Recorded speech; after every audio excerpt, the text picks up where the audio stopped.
Today is November 3rd, 2020. It's when I'm making this episode.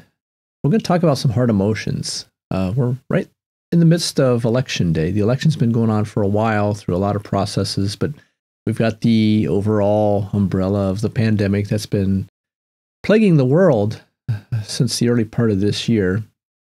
And there's other stuff going on around the world also, plus daily living life happens with us. And with that, it's not unusual that we might start feeling some strong emotions, emotions of resentment or anger or contempt, frustrations, disappointments. This is all part of being human. These are normal, natural emotions to occur. They can sometimes be very difficult for us, or they can be difficult for us to be in the presence of other people's expression of those same emotions. Yet each of them are known to be secondary emotions. That means there's something else here. It's not just the anger and the resentment and the contempt that might be present.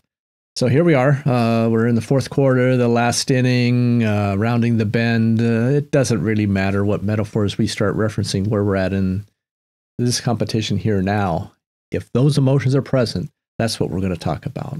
What can we do with them? How do we notice them? And where do they live in the body? And that's the important thing, is where do they live in the body? They have a story to tell us. So let's talk about the iceberg. At the top of the iceberg, this is another metaphor. There's nothing complex about this. It just is an attempt to put an illustration onto these difficult emotions sometimes. Resentments, anger, contempt, and there's some others that reside up on the surface. That's what we let other people see. That's what we let ourselves see within us, are these harsh emotions, the ones that are difficult, the ones that maybe push people away or pull people in closer. Each one's a little different. Resentment tends to be looking up at somebody in a power of position, or somebody that has something that we don't have. There might be a little bit of jealousy with it or something like that. Anger tends to be a one-on-one direct exchange of an expression toward another individual, another group of individuals. And then contempt might have a way of looking down on someone, might have a sense that I've got something, you don't have it. Look at me, I'm so great. Whatever it is, however contempt shows up. In essence, all three of these create some sort of a response inside the body. And we got frustration, which isn't listed on the list up there, but frustration shows up, and it's a signal to us that we have something that's not being met. It's a need that's not being met. Similarly with disappointment. When we're disappointed, it's something's missing. So down below the waterline, these are just examples of some other emotions that might be present. Embarrassment, shame, rejection. There's a variety of things that can be going on in our life that can be fueling what we'll let people see. Sometimes it's very difficult to let somebody see our embarrassment. So what we do is we hide it. We'll just be pissed off. That'll show them. That'll back them away. And it's an odd interaction. We learn how to do this early on in life, and then we navigate through the rest of life with these. So here we are. We're in the midst of all those things that I laid out at the beginning, the election, different views, different viewpoints, tolerances, intolerances, etc. Any one of them, when we start bringing it back inward as to, okay, I'm feeling a little angry about what's going on. Well, the anger is telling me something about myself in regards to this. And when we can turn toward that, an invitation now is to bring into awareness a moment. It might be a recent one, might be something already present whenever you're watching this, where there might have been a sense of anger, resentment, contempt welling up. Bringing that memory of those experiences into awareness now. Noticing, drawing attention inside the body as to where you feel it. It'll be in the body. The body's going to work with you to let you know what it is that's going on, what it is that you're needing, so you can tend to what's under the surface. You can turn toward it, and you can start to address it. And with anger, it quite frequently ends up down in the gut, muscles tensing, jaw clenching, temperature rising, muscles shaking. It starts showing up in the body, depending on the intensity and depending on what's going on around us, might influence how intense that it shows up in the body. But when we pay attention to it, we can discover that it's also a familiar sensation and experience that we're having, and we can investigate that. Okay, well, how is it useful? Is it sometimes useful? It's not to say anger is bad and I never want to be angry. Anger can be very useful to have it present. But when it's expressed in an inappropriate way, it can get you fired. It can end up in ruptured relationships. It can get you killed. It can invite you into realms of doing things you wish you hadn't done. Or it can help you get your needs met, help protect you, help protect those around you. So it's not that anger is bad. It's what we do with it and how we access it and how we're aware of it. So we can use it in the way that we would like to, rather than one that we're going to regret later on. And a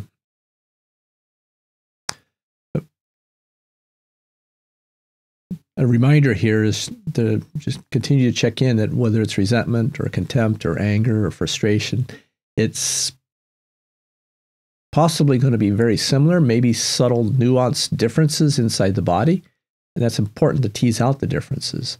What's the difference between frustration? What happens when we don't tend to our frustrations? Does it turn into a full-blown anger, to a rage?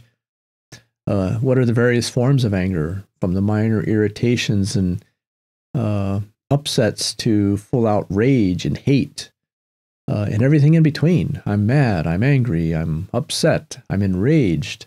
So exploring down under the waterline, in the presence of the secondary emotions, when we investigate this, I invite you to look down at the bottom of the triangle.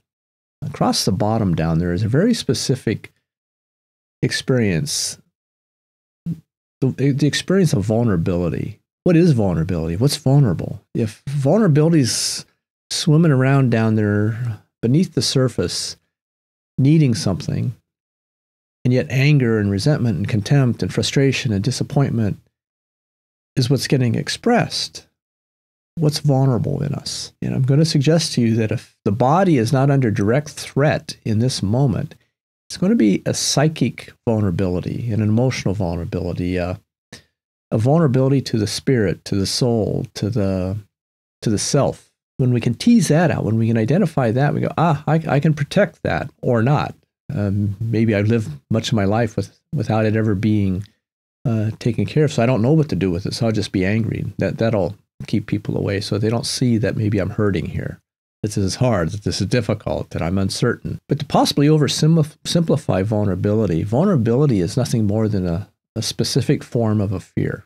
Fear also comes in various forms of nuances and experiences. When we start with the expression and the awareness of being angry or resentful or contempt, and we notice that it's in the body, and we pay attention to the body sensations, we really investigate, and we start finding out that these sensations, in essence, are a fear response in the body. So the body's sending us a fear response, yet somewhere in our psyche, up in our thinking brains, we go, I'm not afraid of anything. I just don't like what's going on. But when we go deeper, we start finding that, if I have to go down here and swim around down there where the vulnerability lies within me, I start finding I'm not going to let somebody see this. In fact, I don't even want to look at it. I've carried it all my life. I've kept it hidden. I've kept it protected. And I can't afford to bring it out now because it's going to interfere with what I got going on. Maybe it keeps me from doing the job I need to do, or maybe it interferes with our relationships. So it has a function. All this awareness plays a role in what we got going on and how we move into the world. Now, as we're moving through the election season, the pandemic, the global crises that are going on, or whether it's climate change or weather, these emotions are what's telling us what we're needing in this moment and how do we get it met. So that disappointment might be tended to. Suck it up, buttercup. Or what do we tell our friends? And oftentimes what we tell our friends isn't suck it up. It's like, oh, that must be hard. That must be difficult. Or that's what we tell our kids as we try to teach kids these lessons. Resentment, anger, contempt, frustrations, disappointments are all secondary emotions. They're normal. They're supposed to be here. It's all part of being human. But they're also signs that there's something under our waterline, that there's something hidden that we're keeping hidden from the rest of the world, and sometimes we're keeping it hidden from ourselves. I'm vulnerable. Oh, my body's in a fear state. I'm feeling uncertain. And of course it's uncertain. We don't know what's going to happen today, tomorrow, at the end of this month, in 5 years from now, 20 years from now, 30 years from now. With a stance of courage, we can know, see, and understand ourselves. That opens us up then to be able to be known, seen, and understood by other people. And it allows us then to also know, see, and other people.